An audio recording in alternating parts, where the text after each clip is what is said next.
네, 그 다음 이제 간주 공급을 해야 되는데 다는 못하고 틀만 좀 잡아드리겠습니다.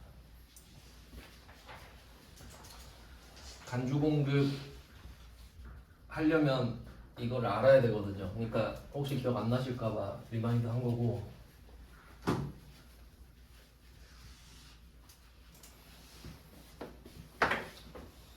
그러면 이런 상황을 한번 생각해 보죠. 원래 접대하면은 부가세를 못 돌려받잖아요. 접대를 하면 접대로 예를 들어볼게요. A, B, C가 있다고 할게요. 케이스 1입니다. 접대하는데 케이스 1 A, B, C가 있어요. 그럼 이때 A가 접대를 하고 싶어 해요. 그럼 접대를 하려면 물건이 있어야 되잖아요. 그러니까 이 물건을 B한테 사요. B한테 사서 이 물건을 픽업해서 C한테 접대. 이렇게 할게요. 그럼 A는 B한테 물건을 매입했죠. 매입하고 요거를 접대한 겁니다. 맞죠? 자, 그럼 요런 상황이 있다고 할게요. 그럼 내가 매입 매출 전표에 적겠죠. 물건을 샀으니까. 그럼 우리가 A잖아요. 거래처를 누구로 적어요? B죠. 물건을 샀어. 근데 C 적으면 안 되지. 물건을 B한테 사고 증빙을 누구한테 받아요? B한테 받지. 일단 이거 헷갈리면 안 돼요. 알겠죠? 그러니까 접대하면 거래처 두 개 나오잖아. B한테 사서 C한테 접대했다 이럴 거 아니에요. 근데 C 적고 있으면 안 된다고. 맞죠? 이건 이해했죠? 자, 그럼 이때 세금 계산서 받았다 할게요.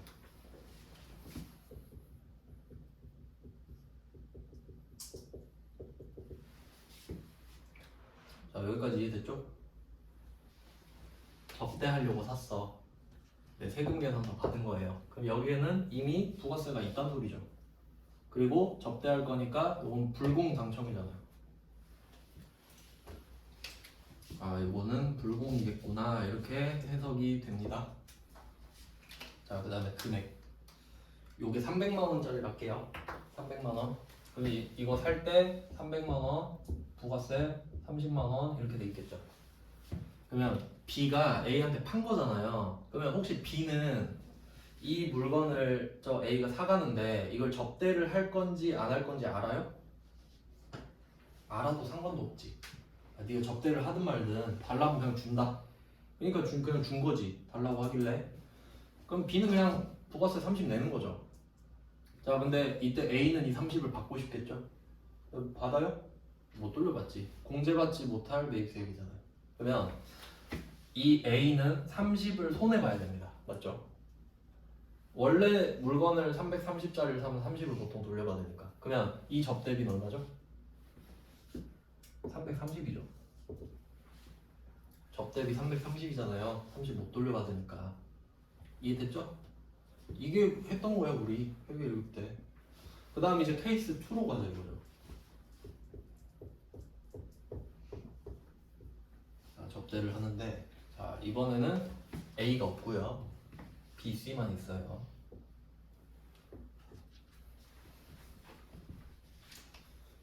B, C만 있어요. 가능한가요? 그러니까 여기 B가 시계 파는 데야, 시계 파는 데. 그러면 A는 지가 시계를 안 만드니까 사서 줘야 될 거 아니에요. 근데 B는 시계를 사서 줘야 되나요? 왜 사서 줘? 지가 주면 되지. 그럼 그냥 제 거 드릴게요 이럴 수 있죠? 근데 사실 얘는 본사에서 시계를 200에 사왔어. 200에 사왔어. 본사에서. 본사에서 싸게 사오겠죠? 뭐 백화점이 지가 만들진 않으니까 상품일 거 아니에요. 그럼 얘는 200, 20 이렇게 사왔겠죠. 이해되시죠? 그러면 이때 이 B는 20만 원을 돌려받을 수 있을까요? 한번 생각을 해봐요. 백화점이 본사에서 물건을 떼왔단 말이에요. 그럼 부가세 못 돌려받나요? 돌려받지. 팔려고 사왔는데 영업용이잖아요. 영업용. 이거 돌려받죠? 돌려받아요. 세액공제 받았어요. 세액공제 받았습니다. 맞죠? 안 해줄 이유가 없잖아요. 그래, 아, 너 이거 판다고? 알았어. 그럼 팔면 부가세 30 갖고 와. 이러면 되잖아. 그래, 너 파니까. 백화점이니까. 자, 근데 얘가 이걸 접대한 거야. 국세청 이걸 알았어요. 기분 어때요? 배신감. 이 새끼 봐라, 이거. 얘가, 와, 이거 300에 팔아서 30을 갖고 오라고 했더니 접대라고 자빠졌네? 그럼 얘가 30을 줄 생각이 있는 거예요? 아니지, 그냥 접대를 해버렸잖아요. 접대할 때 저 접대합니다 하고 보고하고 하진 않겠지. 그럼 얘가 이거를 줘버린 겁니다, 그냥. 그러면 이때 B의 접대비가 얼마일지 생각해보세요. 얘는 지금 얼마를 쓴 걸까요?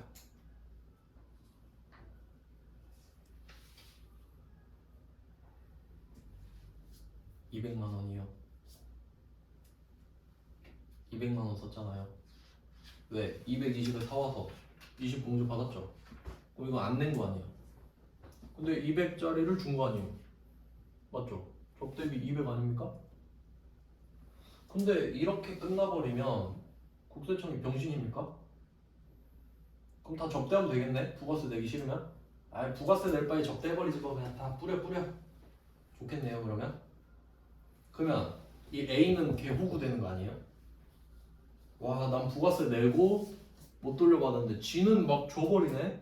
그럼 안 되죠. 형평성 어긋나요. 맞죠? 그리고 국세청이 애초에 얘한테 원한 게 뭔가 생각해봐요. 국세청은 B한테 뭘 원했죠? 20을 빼주면서 30 갖고 오라고. 너 그거 300에 팔 거니까 30 갖고 오라고. 근데 지금 안 팔았죠? 안 팔았죠? 그럼 국세청이 보고 와, 안 팔았네, 아쉽다 이럴 것 같아요? 야, 30 갖고 와. 그래도 30 갖고 와야지. 우리 약속했잖아. 저 안 팔았는데요? 아이, 그러지 마라. 이렇게 되는 거지. 자, 그럼 B는 얼마를 쓴 거예요? 총 230만 원. 맞아요? 접대 230만 원. 그러면 이때 B가 더 싸게 접대한 건가요? 그건 아니야. 그건 아니죠. 아, 얘는 원래 200에 사오는 애고, 원래 얘는 200에 사오는 애고. 그러니까 지금 따져야 되는 게 뭐죠? 30만 원만 따져야 되지. 30만 원만.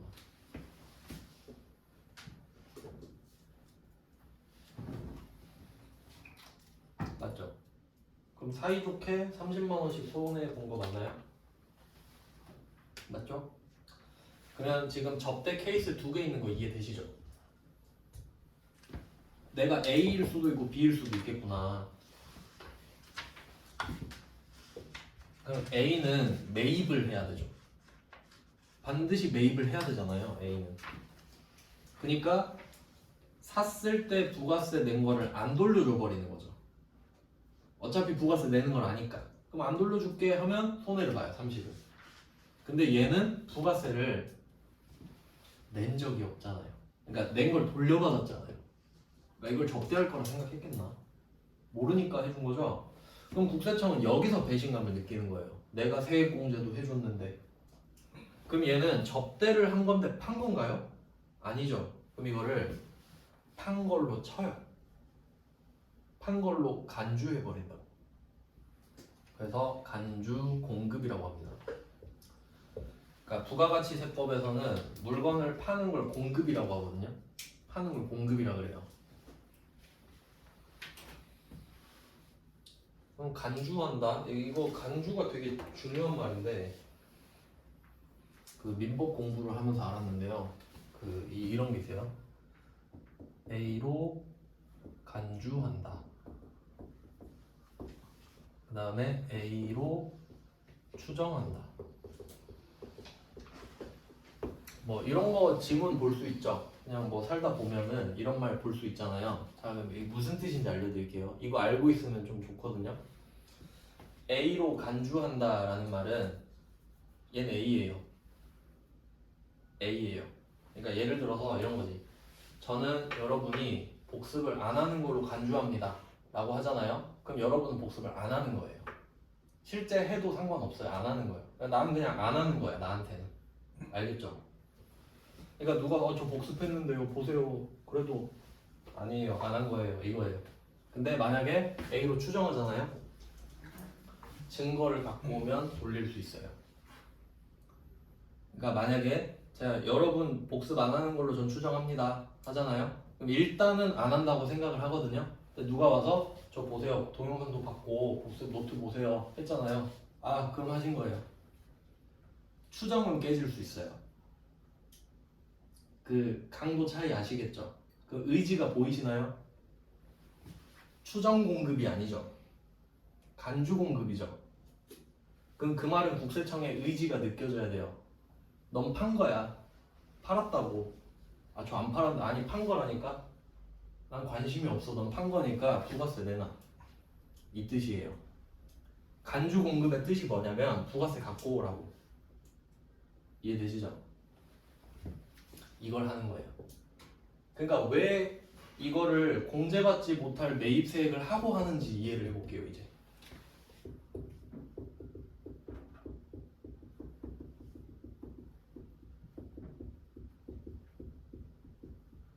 이거 우리가 잘 알고 있던 거.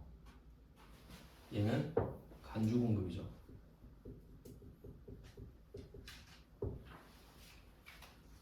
왜 간주 공급이 생겼냐면 B가 공제받지 못할 매입세액을 피했잖아요. 피했잖아. 피했는데 어떡해요? 이걸 피할 수 있는 애한테 이걸 하면 되나요? 안 되지. 얘는 피해버리는데? 본사에서 사올 때 저 팔 거예요 하면 속지 당연히. 그럼 국세청이 백화점이 다 그 접대를 한다고 간주해버리면 또 피곤하죠. 안 하는 게 정상이니까. 그러니까 얘는 이걸 피할 수 있단 말이에요. 그러니까 피했으니까 넌 이거나 먹어라 이렇게 되는 거야. 그러니까 이게 1차 엿 먹어라. 근데 난 피했지롱 메롱 이러면 넌 2차나 먹어라 이렇게 되는 거예요. 그러니까 결론은 접대를 300만 원짜리를 했잖아요. 그럼 30을 먹이겠다가 포인트야. 네가 A든 B든 상관없어. 네가 300짜리 접대를 하면 30 갖고 와. 그럼 끝. 그럼 서로 공평하죠. 그럼 A랑 B랑 만나가지고 와 지금 접대 걸려서 30 냈다니까. 아 나도. 그럼 공평하잖아. 근데 A가 아 나 30 냈어. 난 20인데. 뭐? 넌 20이야? 그럼 또 국세청 가서 이의 제기하고 뭐 그럴 거 아니에요. 그러니까 사이좋게 30씩 먹고. 그러니까 이걸 모르면 이걸 모르지. 이걸 피한 애만 이걸 맞는데? 맞아요? 그러니까 갑자기 자 간주 공급할게요. 그럼 저게 뭔 소리야 이렇게 되는 거예요. 이걸 알아야 이걸 아니까. 봐봐요. 접대를 배웠으니까 이걸 아는 거 아니에요. 이해되시죠? 이렇게 연결이 됩니다. 그러니까 아 B는 이걸 피할 수 있구나. 그럼 이제 여러분 이것도 아셔야 돼요. 접대했다 이렇게 나오잖아요. 그러니까 접대를 했다 이렇게 말 안 하죠. 잘 문제에서. 거래처에 선물했다. 뭐 축하 선물 뭐 이런 걸로 말을 하지. 그럼 느낌이 딱 접대가 오면 이제 회계 1급 때는 불공 딱 떠오르죠. 근데 이제 케이스 2도 있네요. 그럼 케이스 1이 불공인 건 아시겠죠? 그럼 케이스 2는 뭐지? 어디다 적지? 부가세 있죠? 그럼 관리해야 되지. 메인 매출 전표거든요. 혹시 떠오르는 유형이 있나요? 지금 접대할 때 혹시 증빙 줘요? 자 세금 계산서 여기 있습니다 하고 접대해요? 안 주죠. 근데 부가세는 내고 있지. 건별 14번 건별 14번 건별 키워드 무증빙. 제가 증빙은 안 줬지만 물건 팔았으니까 부가세 낼게요. 맨 처음에 아까 오늘 맨 처음에 말했잖아요. 팔 때는 부가세 내야 된다고. 그냥 팔 땐 내야 된다. 근데 이걸 공급을 간주해버렸죠. 그럼 내야지. 증빙 발급 안 해도 이렇게 되는 거예요. 그러니까 아다리가 딱딱딱 맞아 떨어져야 돼. 아 원래 팔면 되는데 파는 걸로 봐버렸으니까 아 그럼 내겠네. 이렇게 이어져야지. 네, 뭐 이런 내용이에요. 그러니까 접대는 불공이다 이러고 있으면 안 돼요. 그러니까 접대는 부가가치세를 손해 본다 이 정도로 생각하는 거지. 접대는 그건 그 되게 좀 저차원적인 공부 방법이죠. 이제 세무 2급은 안 통해요. 접대 방식이 두 가지가 있기 때문에. 그러니까 국세청이 바보가 아닌 이상 이렇게 해놨을 거 아니에요. 한두 번 당했겠어요? 그러니까 바로 알진 못하더라도 세무조사를 들어갔을 때 발각하면 뜯어낼 수는 있어야 될 거 아니에요. 그러니까 법을 이렇게 만들어놔야지. 그러니까 일단 얼개는 이렇습니다. 그러니까 얘는 14번 건별. 그리고 얘는 그 분계, 이거 분계만 보여드리고 끝낼게요. 그러니까 분계 두 개 한번 보여드리겠습니다. 이건 밑에 거는 좀 중요해요, 분계가. 위에 거는 뭐 다 아시니까. 위에 거는 뭐 800번 적대비라고 할게요. 800번 적대비 300 하고 플러스 30이죠. 이 30을 못 돌려받으니까. 못 돌려받으면 취득 부대 비용이 돼버리니까요.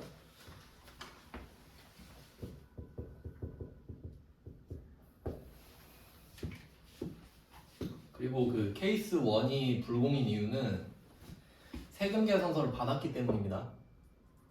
세금 계산서를 받았으니까. 그러니까 여기서 카드 점표 받았다고 하면 일반 점표잖아요. 아시겠죠? 일반 점표예요. 근데 부가세 못 돌려받는 건 똑같지. 회계 처리는 똑같은데 소송만 다르다고. 얘는 뭐 현금 주고 샀다고 할게요. 그냥 편의상. 그래서 얘는 30만 원을 손해봤어요. 맞죠? 못 돌려받았으니까. 이건 아무도 안 틀리죠. 근데 이 두 번째 거, 얘는 14번 건별이라고 했잖아요. 자, 얘는 800번 적대비 230만 원 이렇게 되는데, 얘는 그 결과입니다, 결과. 그러니까 요거를 사실 먼저 적는 게 아니라 대변을 먼저 적어야 돼요. 칸이 좀 좁아가지고. 대변에 뭐라고 쓸지 생각해봐요. 백화점도 두 가지가 있어요. 그 물건을 남의 물건을 팔고 수수료만 받는 형태가 있고 지가 물건을 사다가 파는 형태가 있어요. 근데 지금은 그냥 사다가 판다고 할게요. 그러면 이때 200에 사왔어. 그럼 요 200짜리 뭐라고 불러요? 원재료? 상품이지. 팔려고 사왔으니까. 그럼 우리 입장에서 상품 200짜리가 사라지죠.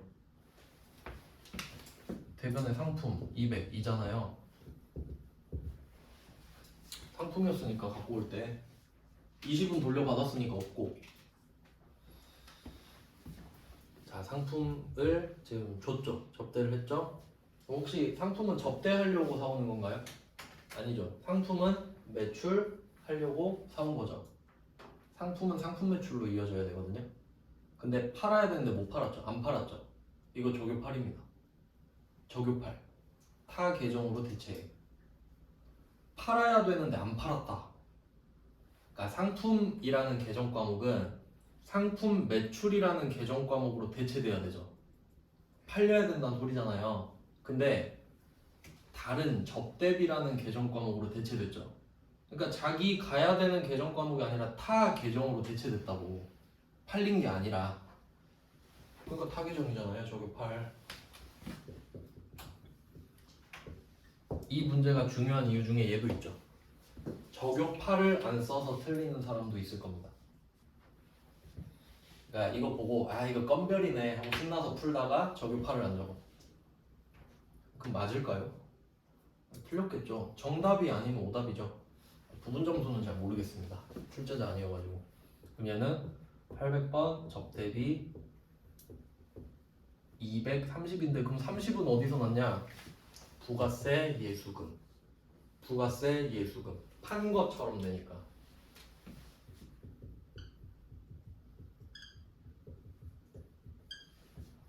근데 얘는 30이죠. 30. 그러니까 이 문제가 좋은 이유가 뭔지 생각해 보세요. 상품 200이 사라지고 적요8 적는 거 있잖아요. 요건 회계거든요. 맞죠? 200에 사온 거를 줬으니까 200이 나가지. 그리고 팔아야 되는데 못 팔았으니까 저격팔이죠. 회계. 근데 세법도 적용되죠. 부가가치세법. 너 이거 간주공급이야. 30도 내야지. 그럼 요거는 붙는 거예요. 이렇게. 그래서 230짜리 접대가 된 거지. 그래서 이런 느낌이 간주공급이에요. 그러니까 그냥 그 좀 와닿는 걸로 하나 말씀을 드린 거고 이제 다음 주 제대로 할 건데 그리고 한번 생각을 해보세요. 그 회계 1급 때 그런 문제 많이 보셨을 거예요. 뭐 지방자치단체에 기부했다 뭐 이런 문제 본 적 있죠. 근데 거기에 부가세가 붙은 적 없죠. 그럼 이걸 뭐가 다를까요? 주는 거잖아, 걔도. 그러니까 원래 기부할 때도 간주공급입니다. 예를 들어볼게요. 만약에 뭐 그 농심이 라면 만들잖아요. 그럼 어디 뭐 고아원에다가 그 신라면 100만 원어치 준대. 그렇다고 할게요. 그럼 참 취지가 좋죠? 근데 이거를 기부를 딱 하잖아요. 그러면 국세청이 뭐라 그래요? 10만 원 갖고 와. 너 100만 원 기부했잖아. 10만 원 갖고 와. 왜요? 또 그 100에 팔면 10만 원 줘야 되잖아 나한테. 이런 느낌이라고요. 그러니까 이상한 거 아니죠? 아니 국세청이 돼봐 여러분이. 그러니까 난 국세청이야 지금. 그 농심이 앞에 있어요. 라면 100만 원짜리 들고 있다고 지금. 그럼 보고 뭔 생각해요? 아 저거 110에 팔아서 나한테 10만 원 주겠지 이 생각하죠. 맞지? 그럼 그 생각을 했어 이미. 근데 이거를 고아원에 갖다 준 거예요. 그럼 뭔 생각해요? 착하네 이래요? 내 10만 원. 내 10만 원 어디 갔어? 이러겠죠. 가서 뭐라고 하면 돼 그럼? 야 너 이거 간주공급 10만 원 갖고 와. 그럼 끝나는 거잖아. 그게 맞죠. 그러니까 지금 착하다 나쁘다를 따지는 게 아니라 국세청 생각은 그럴 거 아니에요. 맞죠? 근데 왜 지방자치단체한테 기부하면은 부가세 낸 적이 없죠? 그러니까 이렇게 해놓은 거예요. 어차피 기부할 거 우리한테 주면은 부가세 안 내도 돼 라고 해놨어. 좀 치사하죠? 그러니까 어차피 신라면 너 100만 원 줄 거 아니냐. 그럼 저기 주고 나한테 10만 원 또 줄래? 아니면 나한테 100만 원 주고 끝낼래? 에이 더러운 새끼 하고 그냥 줘버리는 거지. 솔직히 여러분 같으면 기부하고 부가세 또 내고 싶겠어요? 안 그러고 싶잖아. 그럼 알면은 에이 갖고 가라 이 새끼야 이럴 거 아니야 그냥. 그러니까 국가 지방자치단체한테 기부하면 면세예요. 그러니까 이게 다 부가가치세법이랑 연결된 거예요. 그러니까 회계 1급에서 기부밖에 못 내. 지자체 기부했다밖에 못 내. 왜냐면 이거 못 내니까. 낸 적도 있긴 한데 이제 우리는 이게 주로 다루지만 회계 1급 때는 주된 주제는 아니죠. 틀리라고 내는 주제니까. 느낌 아시겠죠? 다음 시간에 그 간주공급 제대로 할게요. 고생하셨습니다.